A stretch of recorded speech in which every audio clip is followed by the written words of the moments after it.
नमस्कार दोस्तों, stock market studies में फिर से एक बार आपको बहुत बहुत स्वागत है। तो आज मैं फिर से आपके सामने कुछ इंपॉर्टेंट कंपनी का अपडेट शेयर करने वाला हूं। तो इस वीडियो को पूरा लास्ट तक देखिएगा, क्योंकि इस वीडियो के अंदर सिर्फ इंपॉर्टेंट अपडेट नहीं है, कुछ ऐसे भी हिडन पॉइंट दिखाऊंगा जो आपको कंपनीज के बारे में बहुत हेल्प करेगा, आपको इस कंपनी के बारे में ज्यादा जानकारी पाने के लिए। और जो लोग एज ए स्विंग बेसिस में काम करते हैं, swing trading short term period के ऊपर काम करते हैं, तो उसके लिए बहुत हेल्पफुल होगा इस वीडियो। तो प्लीज लास्ट तक जरूर देखिएगा, और अभी तक अपने चैनल को सब्सक्राइब नहीं किया तो जरूर कर लीजिएगा। और हाँ, वीडियो को शुरू करने से पहले मैं रिक्वेस्ट करूंगा, ये जितने सारे कंपनीज के बारे में चर्चा करूंगा वो मेरे पॉइंट ऑफ व्यू से है, कोई भी बाय सेल का रिकमेंडेशन नहीं है। तो फर्स्ट जो कंपनी उसका नाम है क्लीन साइंस एंड टेक्नोलॉजीज। देखिए, बहुत दिनों से इस कंपनी के ऊपर मैं वीडियो बना रहा हूँ, और कुछ कुछ दोस्तों ने मुझे कमेंट्स भी किया, सर बहुत दिनों से इस कंपनी के ऊपर लगातार एक करेक्शन होते चले जा रहे हैं, तो कंपनी क्यों गिरते चले जा रहे हैं, क्या कंपनी बेकार है, कंपनी क्या खराब कंपनी है। देखिए, हमारा सबसे ज्यादा वीकनेस पॉइंट क्या है हम लोग जानते हैं, वो है रिटेल पब्लिक का सबसे वीकनेस पॉइंट यही है, जो कंपनी भागते चले जा रहे हैं वो कंपनी अच्छा है, और जो कंपनी गिरते चले जा रहे हैं वो कंपनी बेकार है। आपको कंपनी के इस तरीके से डिसीजन नहीं लेना है, आपको कंपनी के फाइनेंस और बिजनेस को समझकर काम करना है। लेकिन लास्ट 2 सालों से मतलब केमिकल इंडस्ट्रीज में उतना खास ग्रोथ नहीं है, केमिकल इंडस्ट्रीज में सेल बहुत डाउन है, और इसी के चलते कंपनी के ऊपर एक प्रेशराइज बनता हुआ देखने को मिले। और आज देखेंगे कि क्लीन साइंस एंड टेक्नोलॉजी के ऊपर इसी तरीके से सिचुएशन कंटिन्यू भी चल रहा है। बेसिकली देखा तो कंपनी का मार्केट कैप 13,900 करोड़ के आसपास है, कंपनी का आरओसी आरओई दोनों ही बेस्ट देखने को मिला, पी रेशियो 54 के आसपास है, और बाकी इस कंपनी के जो डेप्थ है, डेप्थ एकदम ना के बराबर है।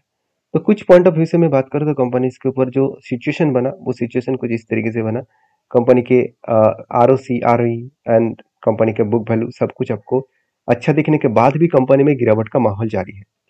क्या कंपनी का वैल्यूएशन हाई है? देखिए, वैल्यूएशन के बारे में बात करूँ, एक टाइम कंपनी का 138 के आसपास वैल्यू मतलब पी रेशियो चला गया था, और आज पी रेशियो कहाँ पे है? आज पी रेशियो 50 के आसपास है। तो एवरेज पी रेशियो निकल कर है 64, मतलब कंपनी का वैल्यूएशन भी सस्ते में है। और देखा जाए तो कंपनी के जो क्वार्टर रिजल्ट है वो देखेंगे तो कंपनी के सेल्स पहले देखिए कितना शानदार तरीके से ग्रोथ हो रहा था, और अचानक last one one and half month, 1.5 year में कंपनीज का जो सेल्स है वो डाउन होता स्टार्ट हो चुके हैं। डाउन होना स्टार्ट इसीलिए हुआ है क्योंकि पूरा के पूरा केमिकल सेक्टर में जो डिमांड है इस कंपनी का, वो डिमांड कम हो चुके हैं, और डिमांड कम होने के कारण कंपनी के ऊपर एक प्रेशराइज बनता हुआ देखने को मिले। बाकी देखेंगे तो कंपनी के ऊपर जो नेट प्रॉफिट है, वो प्रॉफिट देखेंगे तो कंपनी का प्रॉफिटेबिलिटी 84 करोड़, 63 करोड़ इस तरीके से कुछ सिचुएशन देखने को मिला। तो 58 करोड़, 49 करोड़ इस तरीके से कुछ सिचुएशन देखने को मिला। तो इसका मतलब कंपनी में प्रॉफिट तो हो रहा है, मगर प्रॉफिट थोड़ा सा कम हुआ। तो इस बार भी कंपनी के रिजल्ट के बारे में बात करूं तो इस बार भी कंपनी का प्रॉफिट कम दिख रहा है, मतलब अभी भी कंपनी के ऊपर अभी भी सेल्स कम हो रहा है, अभी भी वो सिचुएशन जो पहले हुआ था अभी भी वो कंटिन्यू हो रहा है। तो क्या उस सिचुएशन खत्म नहीं होगा? देखिए, बड़े से बड़े दिग्गज एनालिसिस का यही कहना है कि 2025 से पहले केमिकल सेक्टर का जो डिमांड है वो नहीं बढ़ेंगे। तो इसका कोई रीजन शायद होगा, वो रीजन मुझे पता नहीं है, अगर आपको पता है तो मुझे जरूर कमेंट्स करके बताना। और साथ ही साथ इस कंपनी के ऊपर जो अपडेट है वो मैं आपको बता दूं, सेल्स का ग्रोथ बहुत शानदार है, प्रॉफिट का ग्रोथ और भी तगड़ा है, और साथ ही साथ रिटर्न ऑफ इक्विटी भी बेस्ट है। तो सब कुछ पॉइंट बेस्ट होने के कारण कंपनी में आगे बढ़ने के पोटेंशियल भी है। और देखा जाए तो कंपनीज के ऊपर जो बहुत दिनों से एक मैं रेंज के लिए इंतजार कर रहा हूँ, वो रेंज कुछ इस तरीके से बन रहा है, ध्यान से देखिएगा, इस पैटर्न्स को आपको सीखना चाहिए। यहाँ पे देखिए कंटिन्यूसली बाइंग ट्रेंड है, मैं थोड़ा सा जूम कर देता हूँ और भी आपको क्लियर हो जाएगा। देखिए यहाँ पे क्या है, कंटिन्यूसली एक बाइंग रेंज है। कंटिन्यूसली बाइंग रेंज का मतलब क्या है, जब भी कुछ इस तरीके से बाइंग रेंज बने तो आपको याद रखना है कि ऊपर टॉप टॉप लेवल को और नीचे गाउन लेवल को, दोनों को मार्किंग करना है, टॉप को और गाउन लेवल को। इसको मार्किंग करने का मतलब क्या है, जब भी शेयर नीचे आएगा और इस लोअर साइड को टच करेगा तब मेरा एंट्री बनेगा, और मैं एग्जिट कहाँ पे करूंगा, जो इसका हायर लेवल है जहाँ पे ग्रीन कैंडल क्लोजिंग कंप्लीट हुआ था उस लेवल में मेरा एग्जिट बनेगा।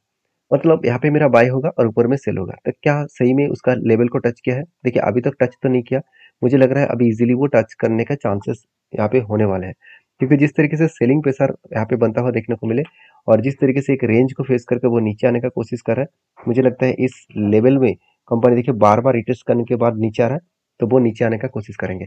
अगर इस नीचे लेवल को टच करे तब मैं जरूर कुछ पॉजिटिव थिंकिंग रखूंगा, और आपके साथ भी शेयर करूंगा सब कुछ, सारे डेटा को सीखने के लिए। तो वीडियो अच्छा लग रहा है तो प्लीज एक लाइक जरूर कर देना। नेक्स्ट जो कंपनी उसका नाम है इन इरिडा। इरिडा जो है वो, इसके ऊपर एक अपडेट सबसे पहले मैं आपके साथ शेयर करूंगा। वो अपडेट क्या है मैं आपको बता दूं। इस कंपनी के बारे में, स्टेन के बारे में बात करूँ तो आप देख सकते हैं company India largest pure plan green finance NBFC, मतलब कंपनी एक एनबीएफसी है और वो भी इंडिया के लार्जेस्ट ग्रीन फाइनेंस, मतलब जितने सारे ग्रीन एनर्जी है, चाहे वो सोलर प्रोजेक्ट हो सकते हैं, चाहे हाइड्रो प्रोजेक्ट, चाहे वो विंड प्रोजेक्ट, इस तरीके से जो प्रोजेक्ट है, इस प्रोजेक्ट के ऊपर जो लोन देने का काम करते हैं वो यही कंपनी करते हैं और इंडिया में सबसे बड़े कंपनी है यही, क्योंकि 37 ईयर्स का एक्सपीरियंस है इस फील्ड का। और साथ ही साथ कंपनी इस प्रोजेक्ट के ऊपर बहुत पहले से काम कर रहा है। और आप देख सकते हैं infrastructure finance company status by RBI, RBI के रूल्स रेगुलेशन के माध्यम से कंपनी काम करे, तो इस कंपनी के ऊपर एक ट्रस्ट बिल तो जरूर होता है। साथ ही साथ कंपनी एनबीएफसी होने के नाते भी कंपनी खुद को अलग लेवल में रिप्रेजेंट कर रहा है। और बेसिकली कंपनी गवर्नमेंट कंपनी है, आप इस बात को याद रखना, क्योंकि 75% ओन करता है कौन? गवर्नमेंट। तो गवर्नमेंट ही इसका प्रोमोटर है और गवर्नमेंट ही इसके सबसे ज्यादा होल्डिंग लेकर रखा है।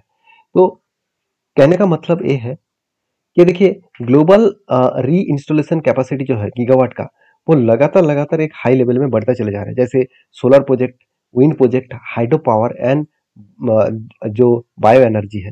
तो सारे प्रोजेक्ट के हिसाब से सबसे ज्यादा जो तेजी से ग्रोथ कर रहा है वो है सोलर प्रोजेक्ट एंड उसके बाद हाइड्रो पावर। तो इन दोनों चीजों को देखेंगे तो सोलर प्रोजेक्ट भी देखिए लगातार बढ़ते चले जा रहे हैं और हाइड्रो पावर भी बहुत तेजी से ग्रोथ कर रहा है। ऐसे नहीं कहूंगा कि विंड प्रोजेक्ट ग्रोथ नहीं कर रहा है, विंड प्रोजेक्ट भी अच्छा खासा यहाँ पे ग्रोथ देखने को मिला है।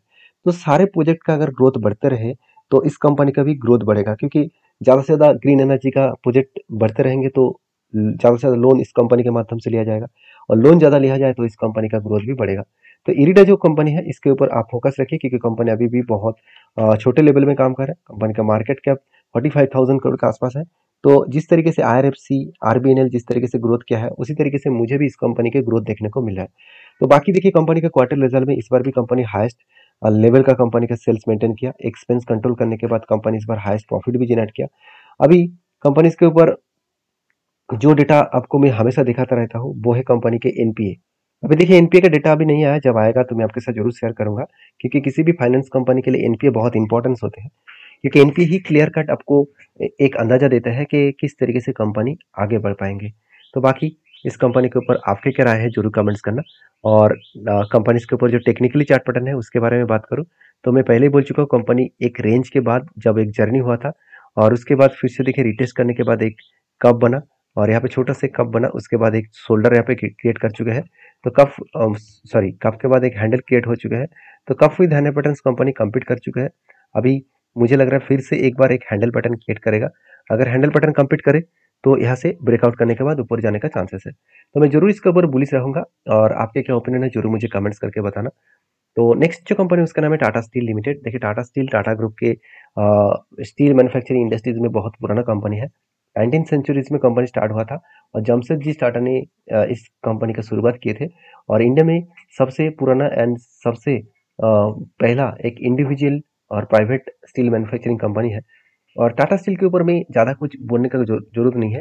टाटा स्टील एक ऐसे कंपनी है जो पूरा के पूरा सिस्टम चेंज के माध्यम से काम करता है। सिस्टम चेंज के माध्यम से मतलब क्या है? देखिए खुद माइनिंग भी करते हैं और उसके साथ कंपनी रॉ मटेरियल्स को भी खुद के माइनिंग के माध्यम से खुद को मिलता है और उसको मैन्युफैक्चरिंग भी करते हैं और खुद सेल भी करते हैं। मतलब सारे चेन सिस्टम जो बिजनेस है वो सारे बिजनेस को कंपनी एक साथ टाटा स्टील के माध्यम से कर रहे हैं। तो इसका कंपनी के इसीलिए ग्रोथ भी लगातार बढ़ते चले जा रहे हैं। देखिए स्टील मैन्युफैक्चरिंग कंपनीज के ऊपर अगर चार्ट देखेंगे तो आप हैरान हो जाओगे। अगर मैक्सिमम चार्ट दिखा दो तो देखिए बहुत ज़्यादा वोलेटिलिटी आपको दिखेगा, बहुत ज़्यादा मतलब बहुत ज़्यादा, क्योंकि इस तरीके से वोलेटिलिटी तब किसी कंपनीज के ऊपर देखने को मिलता है जो कंपनी बेकार होते हैं। तो मैं अगर आप कहेंगे कि टाटा स्टील बेकार कंपनी है, बिल्कुल नहीं। टाटा स्टील बेकार कंपनी नहीं है, क्योंकि ओवरऑल इस कंपनी देखिए एक टाइम 34 था इसका प्राइस, आज 160 है। देखिए 160 का प्राइस नहीं है, actually company split and bonus दे दिया, इसका फेस वैल्यू 1 रुपया हो गया, तो इसलिए प्राइस एडजस्टमेंट हो गया।